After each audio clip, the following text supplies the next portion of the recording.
Mga kabida, isang magandang oras po sa lahat at welcome po sa aking channel. Naku po, sumagot na po, mga kabida, ito kong si Vice President Sara Duterte po, sa impeachment complaints na isinampa po laban po sa kanya, mga kabida, dyan po sa Committee on Justice po sa House of Representatives, kahapon. Okay? Inaabol po niya yung deadline po, mga kabida, na binigay po sa kanya, Sa halip na sagutin po niya yung mga aligasyon po, punto por punto po, mga kabida, kinwestiyon po niya itong impeachment proceedings, Okay? Yung constitutionality po niya dito, mga kabida, Okay? Eto, babasahin ko lang po itong article ng Ang Batas PH, mga kabida. Vice President Sara Duterte questioned the constitutionality of the impeachment proceedings being conducted by the House Committee on Justice, claiming the process lacked due process and fairness. Actually, inaasahan ko na po ito, mga kabida, na ito po ang gagawin po ng Vice Presidente, In fact, sa akin pong palagay po, mga kabida, dudulog po ito sa Korte Suprema, para questionin yung constitutionality po ng proceedings. Kaso lang po, dumiretso po, mga kabida, direkta po doon ho sa Committee on Justice yung kanyang pag-question po dito, mga kabida, sa halip doon po sa Korte Suprema, Okay, eto, tuloy po tayo. In her answer ad cautelam, Duterte, through her legal counsel, Michael Pua, argued that the impeachment complaint failed to present a clear narration of facts necessary to establish the allegations against her. Ito yung sinabi po ng kanyang abogado po, mga kabida. We raise due process issue because of what we feel sa aming pananaw ay hindi naging uniform yung standards ng pagdetermina ng sufficiency in form and substance doon sa naging impeachment complaints laban sa ating Pangulo at impeachment complaints laban sa ating pangalawang Pangulo. Ayun. Yung double standard po, mga kabida, yun yung question po, mga kabida, ng kampo po ni Vice President Sara Duterte.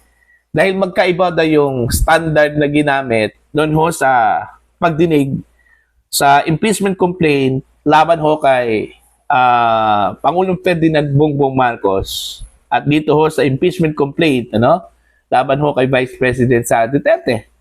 Okay? At isa po sa mga kini-question po nila, mga kabida, ito kong pagbebend po, mga kabida, ng batas ng ilan po sa mga miyembro po ng Committee on Justice po, diyan po sa House of Representatives, Particular na po yung panukala po, mga kabida, na isomon po yung bank accounts at saka yung SALN po, ni Vice President Sara Duterte, which is ang tingin po, mga kabida, ng Vice Presidente po doon, malinaw po na fishing expedition po yun, mga kabida. At malinaw po, mga kabida, na wala hong malakas na ebidensya na hawak itong complainants laban po sa kanya. Alalahanin po natin, mga kabida, meron pong itinakdang guidelines po, itong Korte Suprema dito ho sa impeachment laban ho kay Vice President Sara Duterte, Matapos pong ibinasura po ng SC yung naunang impeachment complaint, nung nakarang taon po, mga kabida, dahil ho unconstitutional po, mga kabida.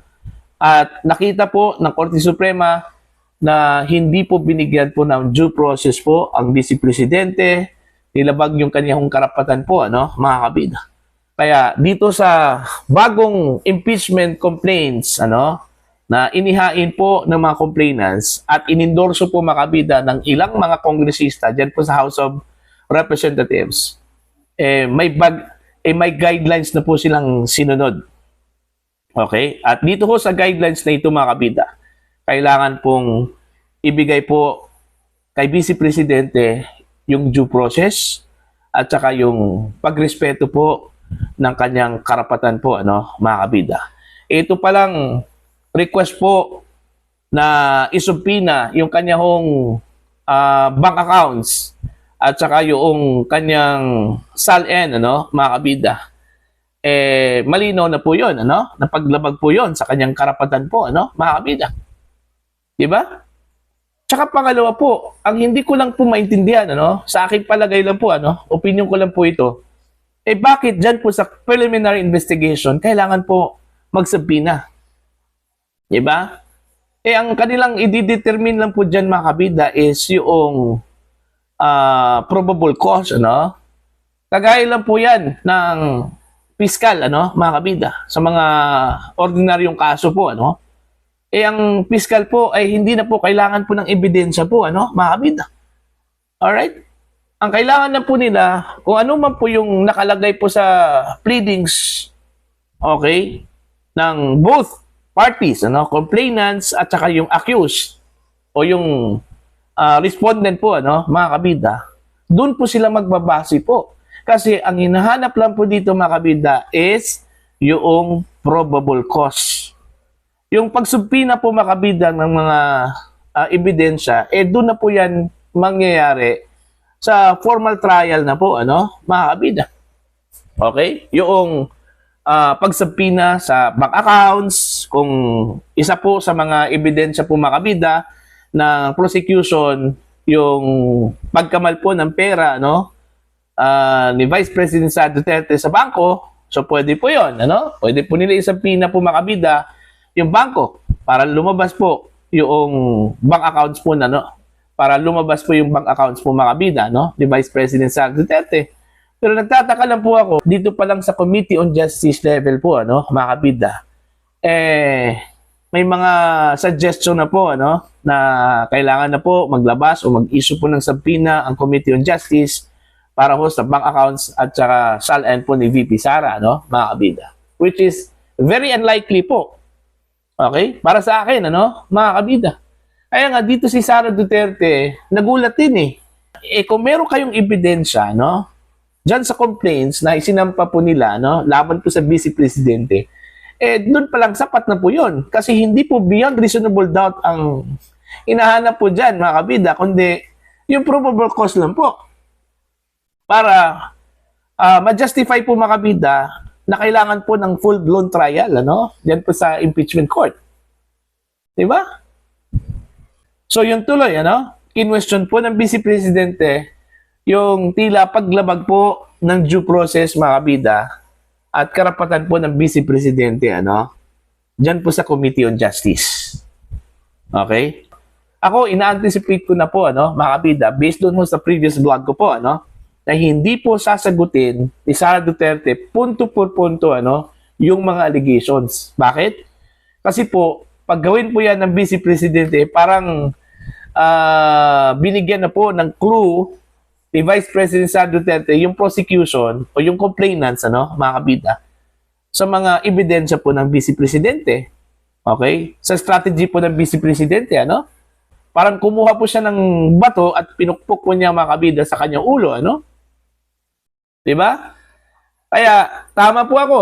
Doon ho sa ginawa po ng Vice Presidente, hindi po niya sinagot punto por punto, mga kabida, yung aligasyon. Sa halip po, ay kinwestiyon po niya yung proceedings po, ano po, mga kabida. Diba?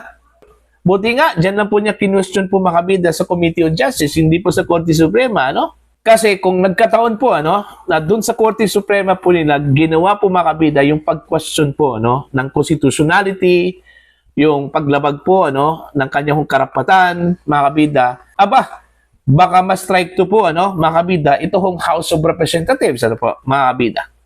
Kung igigit talaga ito, mga kabida, na mga miyembro po ng Committee on Justice na kailangan po mag-issue ng subpoena, no, para dito sa mga bank accounts po ni Vice President Sara Duterte at yung kanya hong SALN, baka dito na po, ano, dudulog ang Vice Presidente, mga kabida, sa Korte Suprema.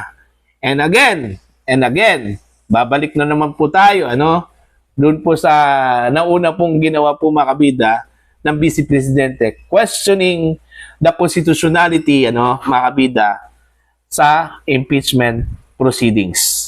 At baka naman po, magkaroon po ng strike to po dito, ano, mga kabida, ang House of Representatives po, ano, okay, sa impeachment laban ho kay Vice President Sara Duterte, dyan po sa Korte Suprema, ano po. Alright? Para po sa inyo opinion at pananaw po, ano, please comment down. Sa mga hindi pa po subscriber po sa akin channel, please subscribe. Just click the subscribe button, click the notification bell, click all para updated po kayo mga kabida sa aking mga uploads. Maraming salamat po sa inyo lahat.